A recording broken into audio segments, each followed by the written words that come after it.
Is it possible to bounce back when life deals you a blow? If you've struggled, the way most of us quietly have, you will want to meet today's guest on the League of Visionaries podcast. Joni Peddie is on a mission to remove the words bounce back from the dictionary.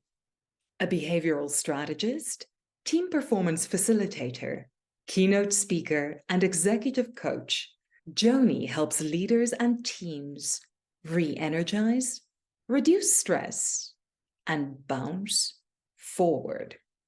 She is also one of the speakers at the PSASA Convention 2024. Joni talks to us about bouncing forward, the modern impact of the ancient enneagram, the power of the professional speaking community, and why you should sleep your way to the top. Welcome to the League of Visionaries podcast, where we meet experts, entrepreneurs, and enthusiasts with a visionary message to share. This podcast is brought to you by YaziMedia Virtual Media House. YaziMedia is a proud media partner of the PSASA Convention 2024. We dedicate this second season of the podcast to the speakers and other visionaries behind this premier event for the speaking community. I'm your host, Marie Leroux, and this is the League of Visionaries podcast.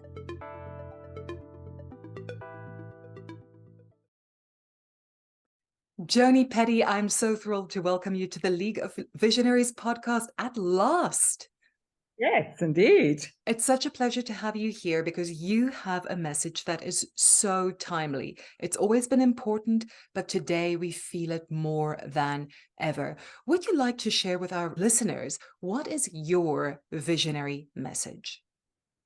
Marie, my mission on the planet is to enable people to bounce forward after change, after adversity, and even chasing opportunities.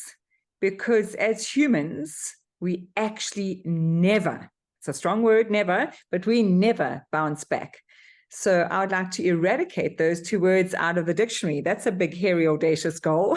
We should take them out the dictionary and only have bounce forward, because after change and any challenges, work personally, ergonomically, we can embrace that, and we call it post-traumatic growth. If it's a big T or even a small T as a bumper bashing, doesn't matter where the trauma comes from.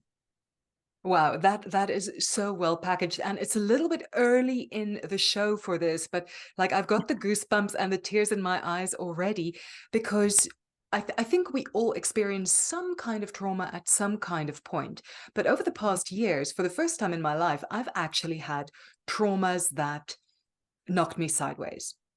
And it's such a relief to hear after we've all been told, and we even say to ourselves, but you should bounce back, it can be done.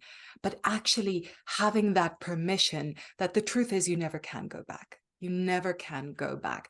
But then, of course, the question is, how do we bounce forward? And you have such a beautiful system about this. I love looking at your website. Like I could watch it for hours because it does these beautiful spinning things and everything is so beautifully harmonized and your branding is just so on point. But the message that it carries gives a very unified message of a very complex system. So can you tell us more about this beautiful blueprint of yours for what bouncing forward is all about? And you used really the right words there, Marie, because often people say it's complicated. As humans, we are complex, and there's a vast difference between the two, complex versus complicated. A toaster, fixing a toaster is complicated, but it's fixable. Humans are complex. But I also like to demystify resilience and complexity. And when we boil it down, Marie, we only do three things as humans. We are able to think, we are able to feel, and then we are able to choose whether to act or not act. So going back to my blueprint, you would have seen that it's about think, feel, and act. So an action can change a feeling. A feeling can change a thought. A thought can lead to an action or inaction. So as humans, if we start to demystify, let me clarify actually, how do I feel about this? And behind me, you probably see the emotional intelligence wheel. There are 8 categories or competencies of EQ there. So we need to really understand our feelings and how they're driving our thinking, actually most of our brain. And I'm going to go to show and tell, if you don't mind, Marie. Oh, yes. Well, this is kind of one of the things we love about you. And for any speakers watching, that is really one of the amazing tricks to learn from Joni. Your show and tell is half the fun. So we're in. Because I'm so visual as a learner, so I do it for myself beyond anything else. So neuroscience is something that I'm fascinated by. I read loads and loads of books and listen to podcasts on neuroscience. That's what really is yummy for me. But most of this brain is limbic system. It's emotional centers of the brain that drive this tiny front piece here behind our foreheads, which is called the prefrontal cortex, the thinking, the executive functioning, the rational thinking behind our forehead. So why am I saying we should really understand these 8 competencies of emotional intelligence? Is because a lot of this survival organ is driven by emotions, and emotions drive people. Emotions drive performance. Whether you're a speaker or not, it drives your performance. So we need to understand our emotions and navigate them, because there are no good or bad emotions. All emotions are valid, and they're neurochemicals in our brains. So back to the blueprint you were asking me about, is that understand the feelings, what's driving you, and what are the current washing machine of our feelings. And then how can, choosing to act on them or not act on them or navigate them help you? And then really, what is your predominant pattern of thinking? And are those habits? Can you revisit them? Can you rethink them? Can you change some of that pre-framing in your brain? And yes, the answer is yes. So it's this complex word that you use, Maria, is such a good and apt word, because we are complex as humans, but we can start to self-manage and self-care very, very differently if we bring it down to those 3 parts of us. And of course, dogs can also think, feel, and act. And I think you know me well enough to know that I'm a dog lover.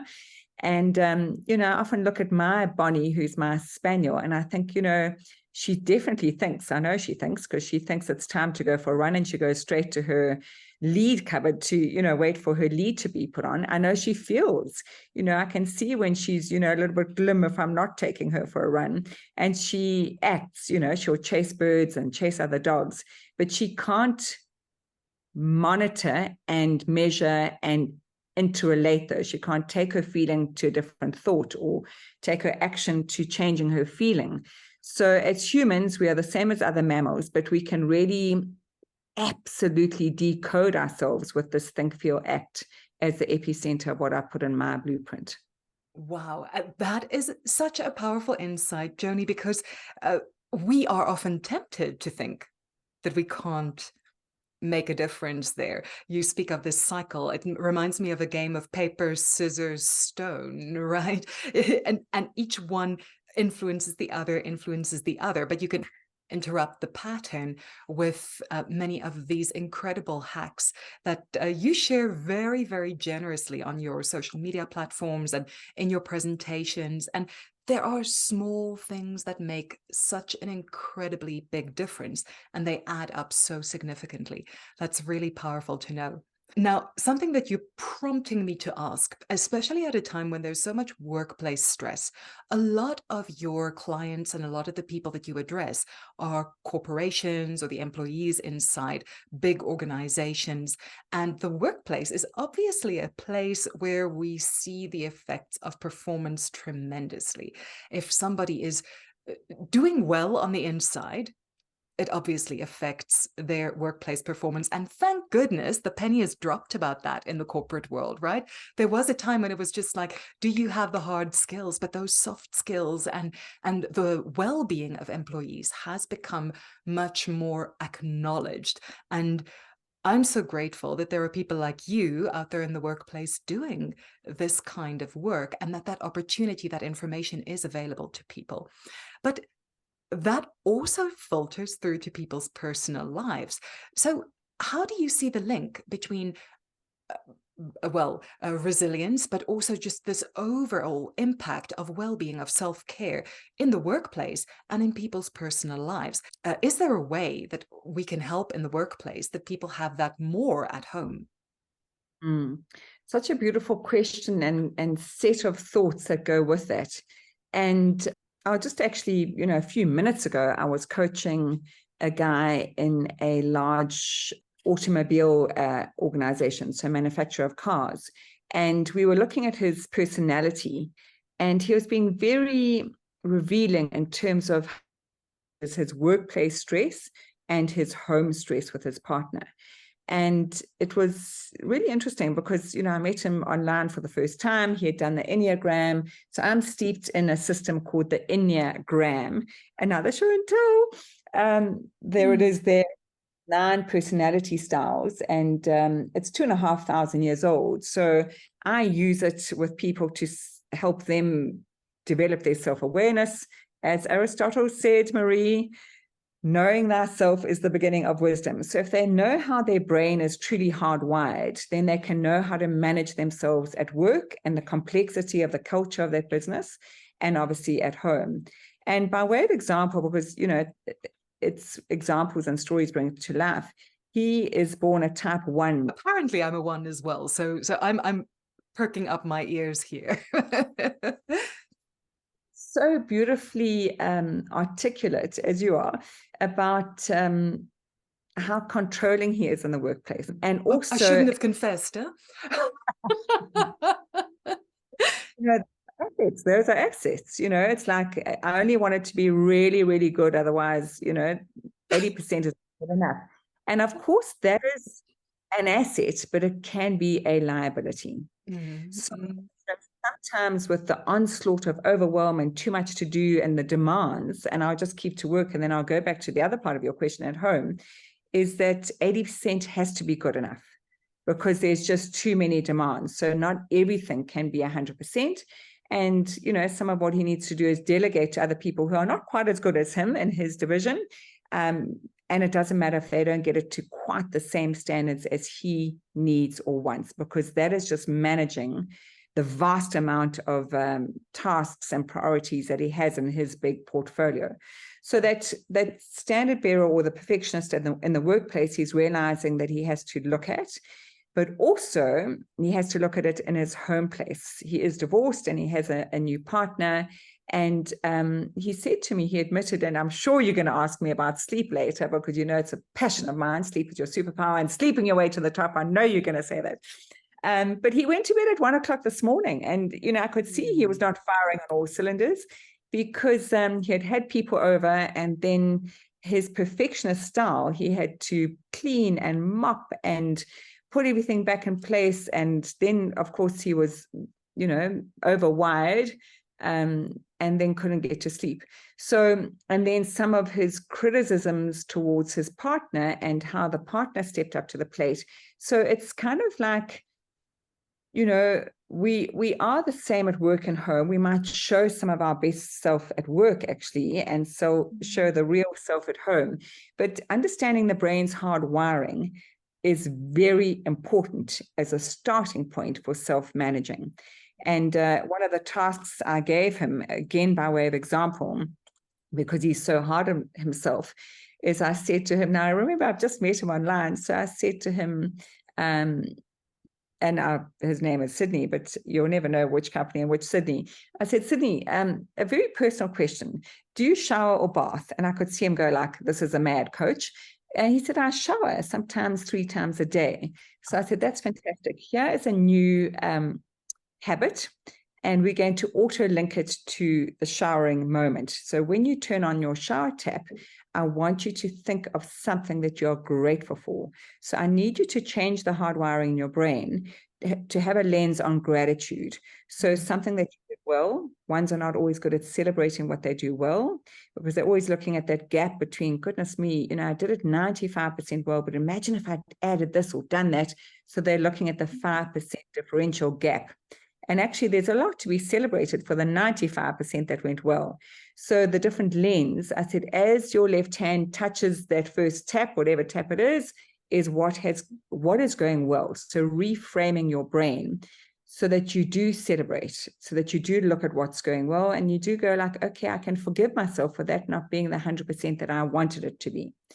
So it's a long story around work and home and using the rewiring of our brain, but acknowledging that actually before we take our first breath, our brain has been hardwired in the womb. And we know that. We know that if Marie had an identical twin sister and her name was Jane, and that egg split in two, and Marie came out, 5 seconds before Jane came out, that your brain hardwiring would be vastly different, even if you're identical twins, and you would have a different temperament to your identical twin sister. So we've got to know how our brain is hardwired, and then how do we move above and beyond how we've automated some of those habits that are not serving us as well as they could be.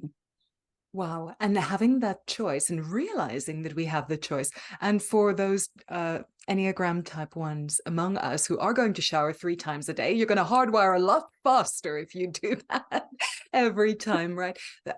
Yeah, rewire.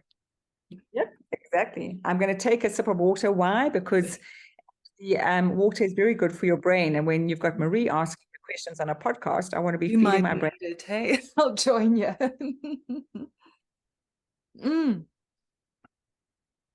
Definitely. Yes. So the water helps our brain synapses. I don't know if that one worked. Hold on. Another sip. That's yeah, maybe that one will work. The synapses connect better. Yes, we are electrical creatures. And that is such an incredible approach to it. And yes, I really relate so powerfully. And it's really interesting how a system like the Enneagram has value when you have a generic analysis. But when an individual, someone like a coach and someone, especially with your breadth of insight, can step in and say, oh, and look at what's happening and how it applies to what you're doing here, that actually adds a whole new dimension to it. So hearing that, like so many things are making a lot of sense for me. But yes, well, there you go. Type 1, and it's always the good, the bad, and the ugly, isn't it? And actually, I've been doing the Enneagram now, Marie, for 28 years. So it's something that I really love. I get bored very easily. So I often think, goodness me, after 28 years, I'm still loving it, coaching teams or individuals or entire departments. And the point you just made me want to say that it's really interesting when you say to a person, just speak about your strengths, what trips you up, and behaviors you want to dial up or dial down. And that's it. You've never met the person before, and they're linguistically just this is what I'm good at. This is what my weaknesses. These are behaviors I'd love to shift.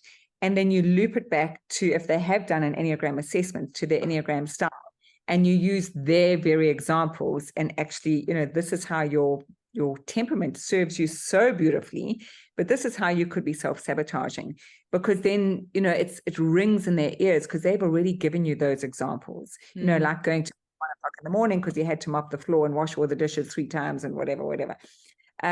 So yeah, knowing yourself is truly the beginning of wisdom. And then we can play that observer role as to actually, I'm going to go with this kind of heavy, critique and attention to detail because it's really necessary now, or I'm going to, give myself some slack here and pull back.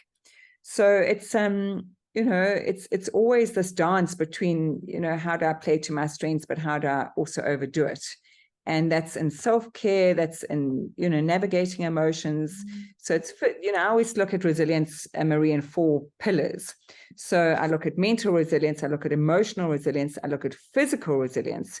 And your beautiful opening question was around purpose resilience. And what we know from our studies worldwide, that all 4 are necessary for health, longevity, and this 4th pillar of knowing your purpose, why are you on the planet, is as important as the mental, emotional, and the physical resilience.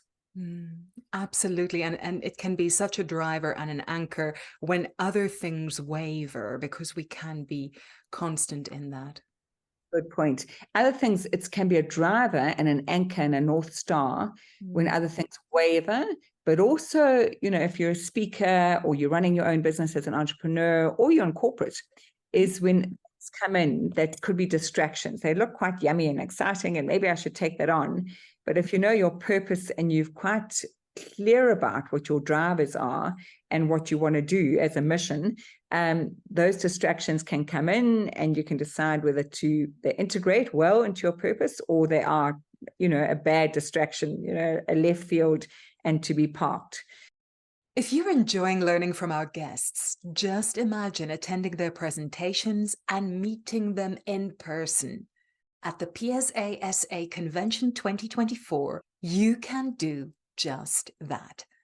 The PSASA Convention is the biggest annual event hosted by the Professional Speakers Association of Southern Africa, the PSASA, a membership body which exists to support the common needs of professional speakers. During its 17-year existence, the convention has been consistently attended by an enthusiastic audience, primarily based in South Africa. It has, however, over the years also become a popular event with international speakers looking to develop their African network. PSASA 2024 is the ideal opportunity to interact with peers and spend time with decision makers in a space where creativity, innovation, and connection are at the forefront. Find the link to book your spot at the end of this episode and in the description. I would love to share with as many people as I can a process for understanding and coming to terms with what is your purpose statement. I know that if you wake me up at 2:00 in the morning and say, Joni, why are you on this planet? It would roll off my tongue. And I'm not saying that because I wake up sharp. Even when I wake up at my normal time, which is still early, I'm one of those people that don't wake up firing on all cylinders with a lot of va-va-vum. I'm a slow to wake up person, and a slow to kind of come to terms with the day.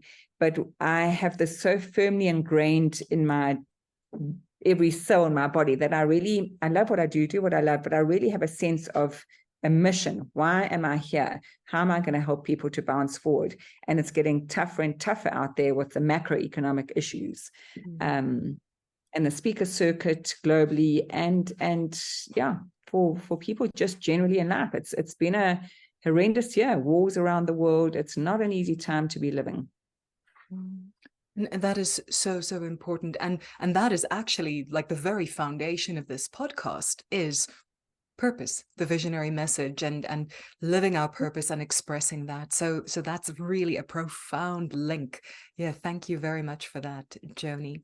You've triggered my curiosity here. And since the Enneagram is so central or so foundational to a lot of the work that you do, because it almost frames a lot of your other services and your other focuses for people, you say that it's an ancient system. Now, I thought it was all newfangled. How is it old? What makes it so well trusted and sustained? It dates back 2,500 years old. So it is the oldest personality system. Of course, in the kind of early 60s, it started to be used at Esalen in the States as a system.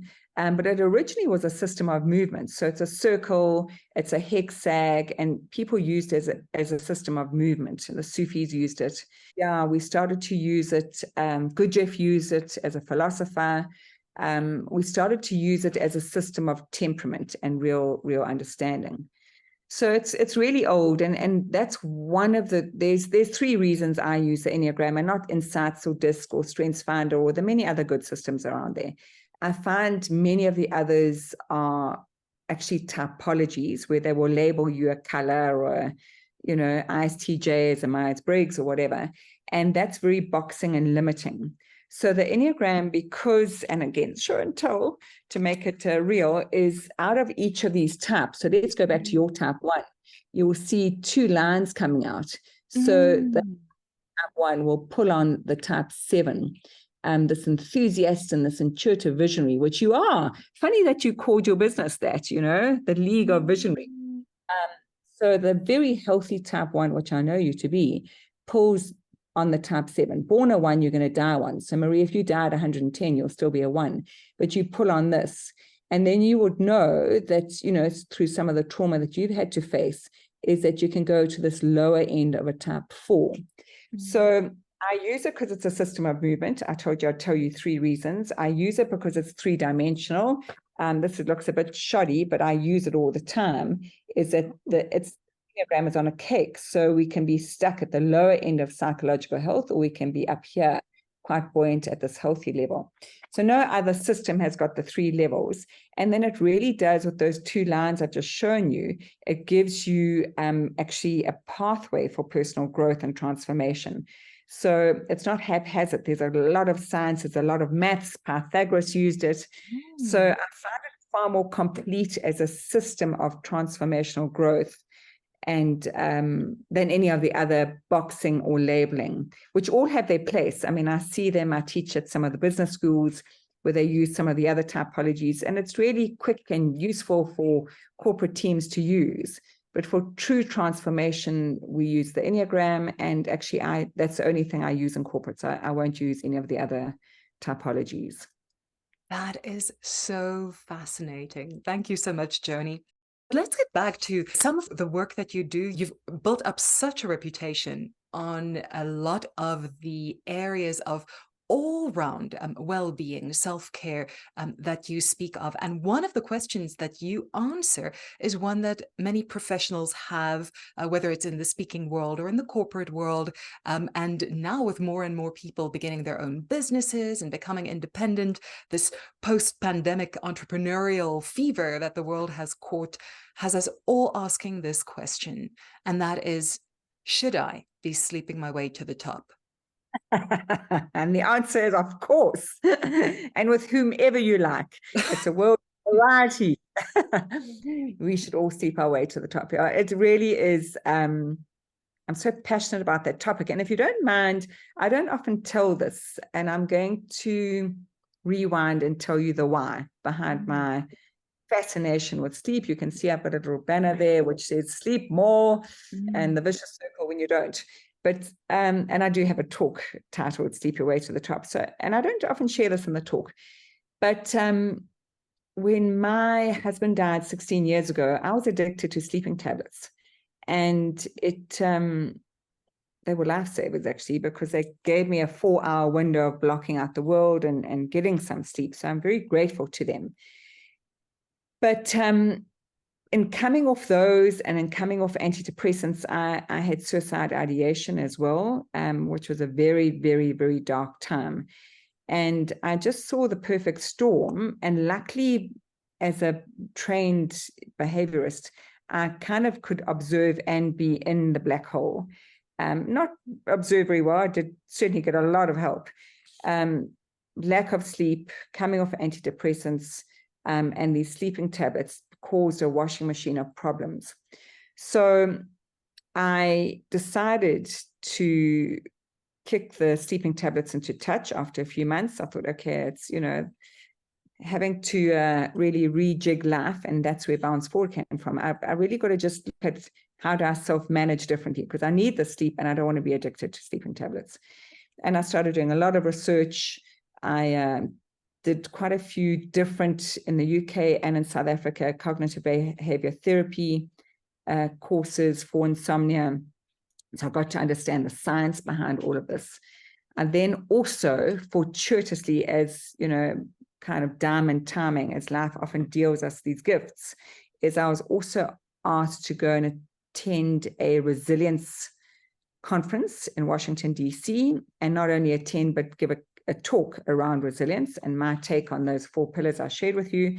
And at that workshop stroke conference was Arianna Huffington was speaking.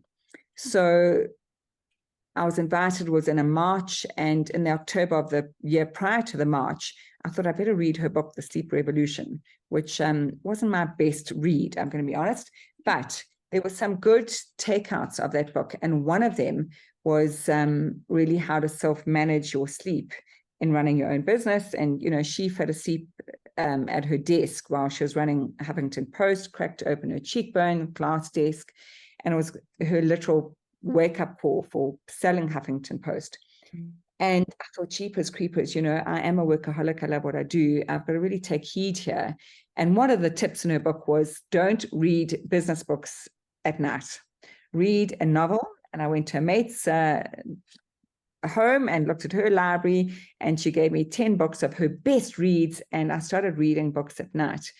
And just to calm down my brain, and then started really understanding the science of your left ventricle prefrontal cortex, which is the fancy name for the creative side of the brain, and realizing how good it is to declutch from the day and just get involved and distracted in a really good novel. So that's all the kind of the why behind the fascination with sleep. And I continue to study on sleep science. I belong to the World Sleep Society. I belong to the South African Sleep and Health Society, and really luckily work with a lot of doctors on the topic as well, because it is, Marie, a pandemic. People are trading in their health for their wealth. So I'm yet to come across a corporate team. I was with another team for the full day on Tuesday, actually doing the enneagram.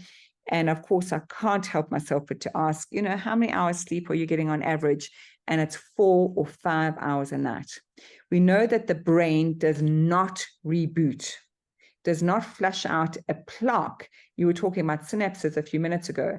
There is plaque that develops between your two brain cells in that synapse area. It's called beta amyloid. And if you don't have 7 hours sleep minimum, you're not flushing out the plaque, which leads to what? It leads to Alzheimer's, dementia, Parkinson's, and loads of different forms of cancer. So this beautiful organ that we have, that's the conductor of the whole system in our body, this needs to work at night, and it needs 7 hours to do its thing and flush out plaque, etc., etc., etc. So sleeping your way to the top and sleeping your superpower is really the foundation of well-being. I actually, yesterday, I was playing with a concept, and I asked my daughter to design me a cup. She's very good on Canva. I'm completely useless. So I said, could you design me a cup? And I want to have these 6 words in this cup, because daily we need to refill our cup of energy. So she designed me a cup, which I don't actually have on me yet. It's still on my computer. But the cup goes like this. Rest is at the bottom of the cup, Marie. So rest, rest, rest. And yes, sleep and nightly sleep is part of rest. And there are other forms of rest during the day as well. We've got to rest well. Then the next layer in this cup is eat. How do we feed our brain? You and I were laughing about drinking water just now. But, you know, the brain uses 20% of your energy intake. So, you know, how are you refueling it? So we've got to eat well. The F in refill is flourish. And how do we flourish with other people? How do we form? You and I had an instant when we met each other, connection, speak easily, love to bounce ideas. I've learned a lot from you. So we flourish with our relationships and our connections. The I in refill is invigorate, because movement is a very important part of how we manage our thoughts and feelings. The first L is learn. A curious brain and learning and relearning is so important. And then the last L is for limit, because I'm finding that people in refilling their daily cup need to set boundaries, and they need to limit what they're taking on. As speakers or entrepreneurs or in corporates, is how do you set boundaries? So refilling our cup daily to be energized, to be vibrant, to live your best life, to be your best self, starts off with this chap resting on a pillow for 7 hours of really good restorative sleep. It is the bottom of that refill cup that I've just shared. That is advice nobody can hear too much. And the hustle culture is telling us, you know, do more, get more done, all of this. And we've come to glorify it so much that actually remembering, and once again, getting the permission to understand how important that is really, really valuable. So it can't be said enough. We deserve, we need sleep. And there's one other point that maybe drives this home even more effectively than all the good health reasons, and that is looks. right. The whole expression of beauty sleep is not just an expression, because a lot of that flushing that happens in the brain actually stimulates the human growth hormone. Isn't that true as well? That's right. That's right. And the giving permission, I mean, I'll just share a little war story with you and a bit of self-reveal, is my husband said to me, a good mate of his is going back to Australia and the mutual friends would like us over for dinner midweek. Now, I am a lark. So I go to bed early and I wake up early and I start my days early out of choice. And I love to exercise first thing in the morning, which means if I want to run with my friends, I need to be up at 4:15 and at the running school at 5 o'clock. So I need to get my 7 hours sleep. And if you work backwards, that's getting into bed at 8:30 or 9 at night. So I said, look, I'll come for that dinner, that farewell dinner, but is it okay that I phone A, to ask what I can bring to the dinner, and B, to just share that unashamedly I will be leaving at 8 o'clock to, it's a half an hour drive home to be home. So my husband, of course, was horrified. He said, look, this is a farewell dinner. I said, I know. So the way we could do it is we drive there together and I Uber home, but I'm going to be walking my talk. I don't speak about sleeping away to the top and then not do it. And if I'm there at 5:30 and I have a good, 2.5 hours with everybody and it's quality time, I think that's lovely. But if you don't mind, at 8 o'clock, I'll be leaving. So he looked at me a bit perplexed, I think quite irritated. And he said, no, we arrive together, we leave together. And that's fine that you phone them and you say that. So up front, I'm not a big drinker. I hardly touch alcohol. I did a LinkedIn article a few weeks ago that shared the research that 1 glass of wine decreases your quality sleep by 9%, 2 glasses of wine, 24%, 3 glasses of wine, 39%. I don't not drink because of that. It's just, it doesn't sit well with my system. I love wine. I love good wine, but 1 glass is more than enough for me. I just don't need more. Anyway, the war story is all about the fact that actually, if you're going to prioritize your health, you can also start to set boundaries and negotiate with people. And we arrived at this lovely friend's house at 5:30, had a fabulous time. And we were in our cars actually at 8:15. And it was just a superb evening. And I got my early night sleep and I woke up the next day feeling fabulous. And I think we just got to teach people that we have certain non-negotiables. And that's, I'm not going to be midweek at a dinner party until 11 p.m. I don't function well the next day.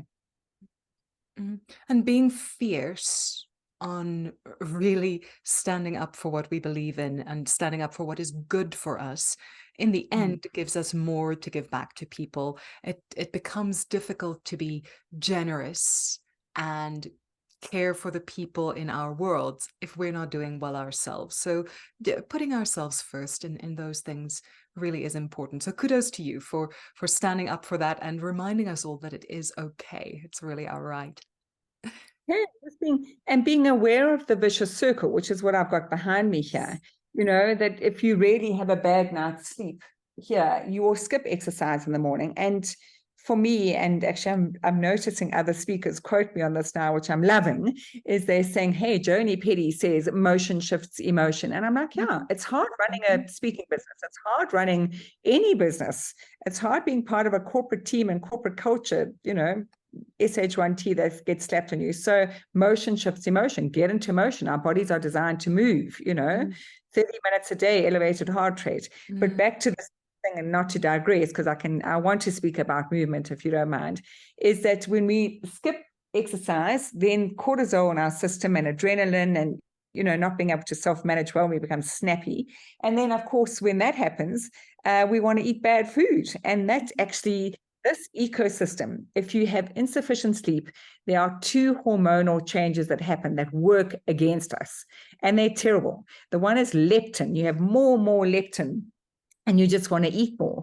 So we have these hormonal changes that your body works against you. You want that big burger, or you want those slap chips, or you want that donut for sweetness. So we've really got to look at that there's always this domino effect. And yes, we don't want to become rigid, and say, I'm never going to go to a dinner party and have a lot of fun and let my hair down and dance till midnight. And I do that, but I can't manage my business and do that during the week. I just can't. So the brain and the circadian rhythm in the brain also, from a sleep perspective, Marie, likes consistency. So I don't actually need an alarm to wake up at 4:15 because my brain is so used to going to sleep at 9ish, 9:30, and then I wake up naturally at 4:15. That's really, really insightful. So vanity is not the reason to sleep more, but it would definitely has perks in terms of looks, weight management, and all the other good things that go along with it. And then, of course, feeling great. But there is one little thing that even when we haven't slept well, we can do to top it up a little bit, and that's one of the wonderful systems that you teach, and I think it's something we have in common, and that is the incredible power of a little siesta. Oh, love it, love it, love it. The power nap. It's really, really, I often tell the story because it's kind of is funny to me, but sad. I've got 2 daughters and they're now 24 and almost 26. When they left home to go to university, they went to another town, to Stellenbosch. And I said to each one of them privately, one-on-one, so you're going off on your own, my girl. You're going to self-manage now and, live in a res, but you're going to have to feed yourself. Blah, blah, blah. What are the 1 or 2 resilience things that you've learned from mum that you're going to take? And daughter number 1, Kayla, went off and she said, the power nap. I'm like, that's good. Anything else? She said, no, not much else. I'm like, oh, eyes popping out of my head. I wish she was taking a few other eating tips and moving tips. No. So I thought, okay, well, I asked the question. I'm not sure. I just wanted to know what's her number 1 resilience technique she's taken to university. Daughter number 2, 2 years later, same conversation. Brittany, what are you all the resilience stuff mom talks about? What is your kind of number 1 tip you're taking? The power nap. I'm like, jeepers, I have not done a good job. All they love to speak about and they love to do is the one thing I taught them was to power nap. And anyway, how to is the big question if people are listening, because it's a great, great asset, whether you've slept your 7 hours in a deep way or not. It is an asset because it actually is part of your neuroplasticity. So yes, your brain hardwires your memories and learning from the day at night. But if you've really, just cracked something quite difficult at work, you've just finished a big proposal, or you've looked at a partnership, or you've signed a deal, or you've done an intricate Excel spreadsheet, is actually going and honoring yourself with a 20-minute power nap is really beneficial from a brain science perspective because it hardwires that learning. So I'm going to give you the quick technique because a lot of people say, okay, that sounds good, but how? So this is the how, Marie, is I don't know where my mobile is. I will take my mobile, I'll take my glass of water, and I will put that on the other side of my lounge. That's where I power nap. I suggest that people don't power nap in their beds because the cognitive behavior therapy connection is bed for deep sleep in 7 hours. Power nap, find somewhere else in your house. So I take my full glass of water, put it on the other side of the room. I take my mobile, set it for 21 or 22 minutes, put it on the other side of the room. And then I have with me my mask. So this mask that I sleep with every night. These I have made by an NGO called the Ria Boka Foundation. And this is also a cognitive behavior therapy trick, is that you want something that you associate sleep with. And as I put this on, I think, oh goodness, this is so lovely. It's completely dark now. And the brain can then rest better in complete darkness. In fact, in your bedroom at night, you should wear a mask because there's always lights coming from something, from a digital device or a fan, air conditioning or whatever. So I wear this mask to power nap. And I literally do the 4-7-8 breathing, breathe in for 4, hold my breath for 7, breathe out audibly through my mouth for 8. I do 2 or 3 rounds of that. And I literally go into a deep sleep where I dribble, I wake up, I look all squashed. I feel like I've had a good night's sleep. Does it happen to me 10 out of 10 times? No, of course it doesn't. So I give myself permission to fail.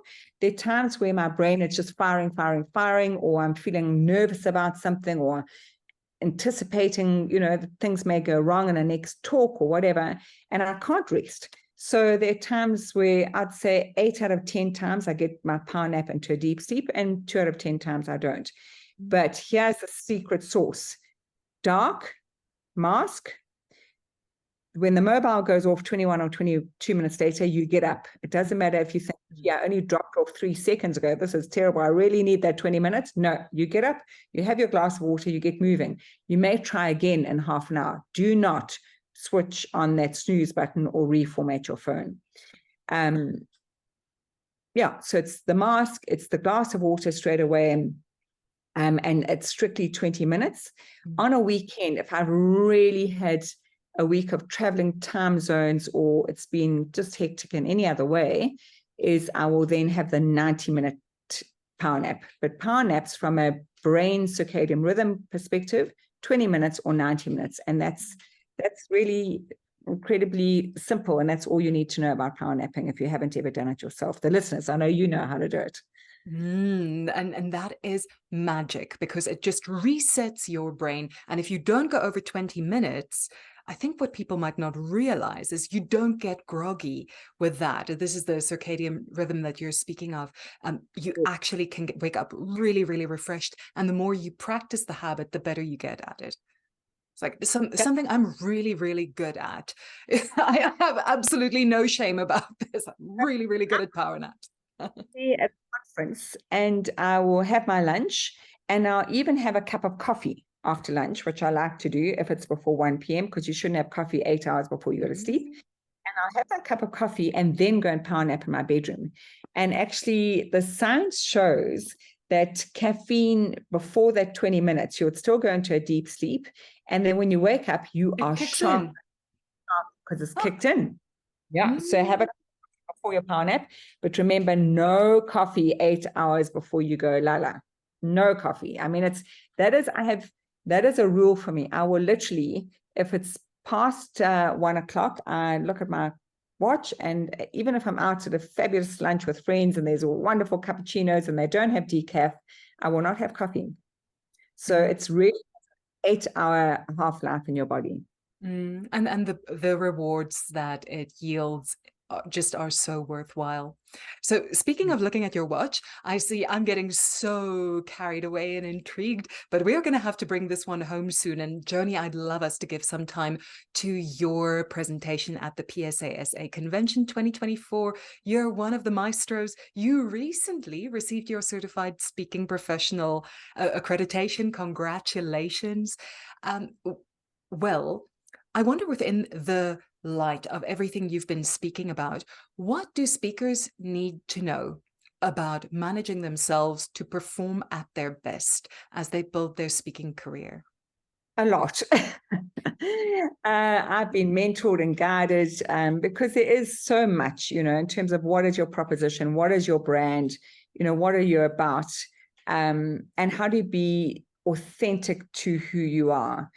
From a CSP perspective, when I look at, I luckily went to Orlando to receive it. So I was very, very fortunate to mix with a whole lot of CSP from around the world, which was just fantastic. So the learning and the cross-fertilizing of ideas was awesome, really, really awesome. And what I saw as a thread running through all of them, Marie, is that they're very comfortable in their own skin. They are very, and I could loop it enneagram, because obviously that's what I would use as my own barometer. Is this is me, I'm born a type 3, I've warts and all, but I really know who I am, and the essence of what I'm sharing in the world is I'm very comfortable with who I am. So it's an inner wisdom that is just so beautiful with CSPs that I've seen. I've also seen as a CSP tremendous abundance where people will share their latest marketing techniques, what they're doing on social media, their shortcuts, their etc.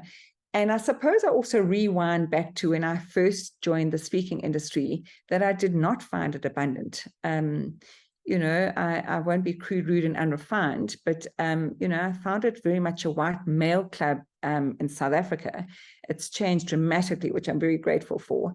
But I found people were in cliques, and that certainly has changed in South Africa, and I'm luckily part of the Global Speaking Federation on the steering committee and on the board. And I just find people are really reaching out to each other across the 17 associations that the GSF represent, and encouraging people to lift their game, whether they're aiming to get a CSP or not. It's about saying, hey, here is how we can all be a better version of ourselves as speakers. So it's a privilege to be part of having got my CSP, but it's across the board, whether you have it or not, is people are abundant to share, abundant to help lift each other's games. And that is really so much of what comes out of the process. It's actually not about that badge, much as it's a tremendous honor to have. But the process to getting to that certification, many speakers have said to me, and including on this podcast in this series, that is really the value, that you go on that journey that forces you to up your game, because you can't become a certified speaking professional or a CSP until you've met those criteria. But to meet those criteria, you start to see your speaking business in a very, very different light. And the credibility that comes with it is tremendous. But I love to hear that it builds the generosity that people have, because it's something that I admire so much about the speaking community. Yeah, it is. It's superb, and it's grown in leaps and bounds in terms of that cross-fertilizing of ideas. I just relish the fact that we can help each other, whether you're in Spain or Tanzania. There's a real reach out and a real, hey, could you do, what would you do here? How would you do this differently? It's beautiful. Absolutely beautiful. That is it. And of course, the convention next year, but we're almost there. So the 2024 convention is in Johannesburg. It's your hometown. It's your home chapter of the PSASA. And what are you looking forward to most at that convention? Of course, you'll be presenting in one of the very valuable Ask the Expert sessions. What other attractions are you looking forward to? Do you know what? This is going to be an off-the-wall answer. So I'm pre-framing it as such.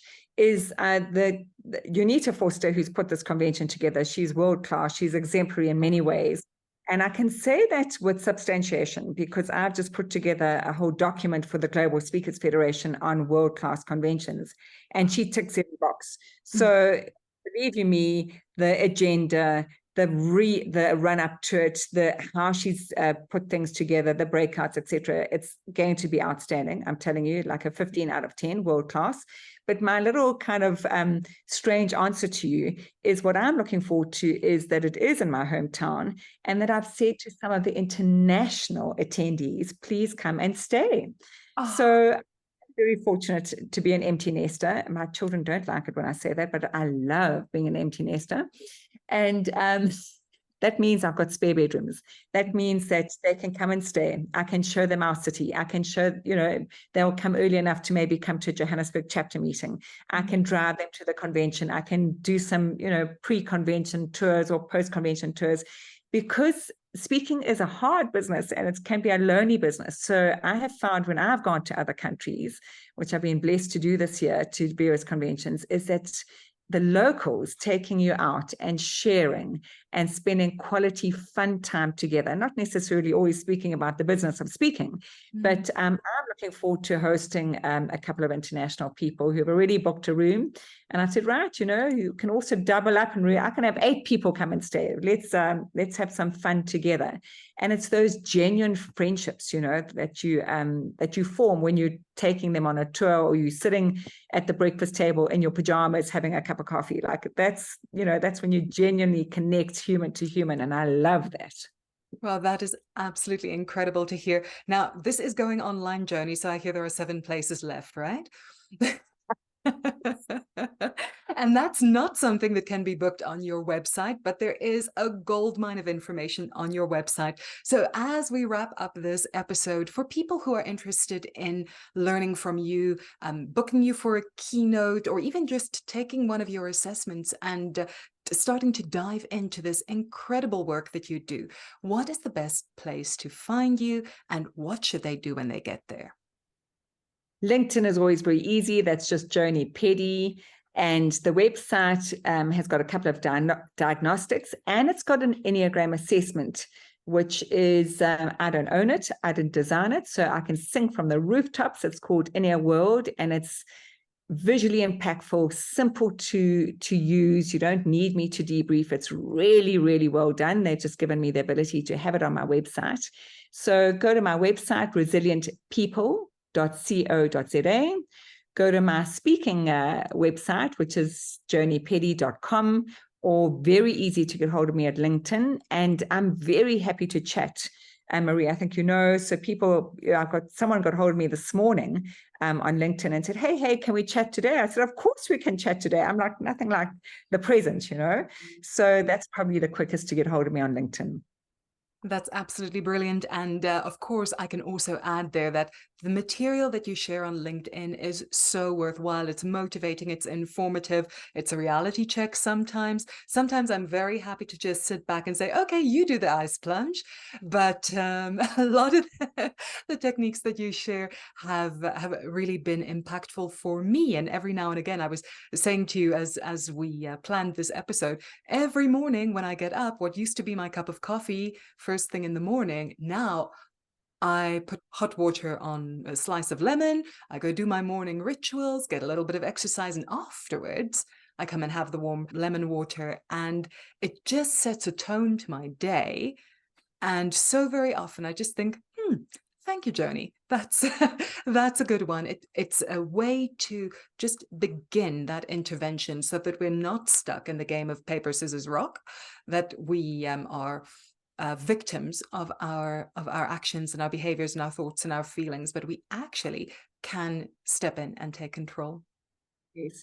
I just wanted to say something about that, because I only change behaviors and habits when I know the neuroscience. And if you have water and hot lemon on waking instead of caffeine, tea or coffee or green tea, your adenosine levels that give you that kind of wildebeest nod at 2:00 in the afternoon are not going to be built up that dramatically. So the science behind it is have your first cup of coffee 2 hours after waking. Your brain dehydrates overnight from a grape to a raisin. So actually you want to rehydrate it as you do, Marie. So often I need science to motivate me to change the behavior. That's very, very valuable. And that explains a lot of things. So you might not need that power nap, but you can get to indulge anyway.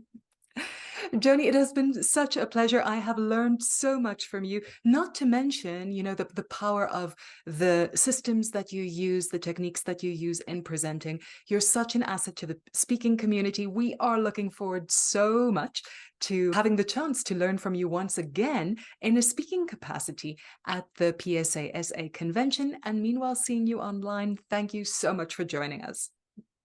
Thank you. You are a joy to chat to. I feel like we could go on all day and have really good fun together. So thank you, Marie. Thank you so much, Joni. You've been listening to the League of Visionaries podcast, brought to you by YaziMedia Virtual Media House. YaziMedia is a proud media partner to the PSASA Convention 2024. All the guests on this season of the podcast will be speaking at this premier event for speakers. Book your spot at the PSASA Convention 2024 on the PSASA website at www.psasouthernafrica.co.za.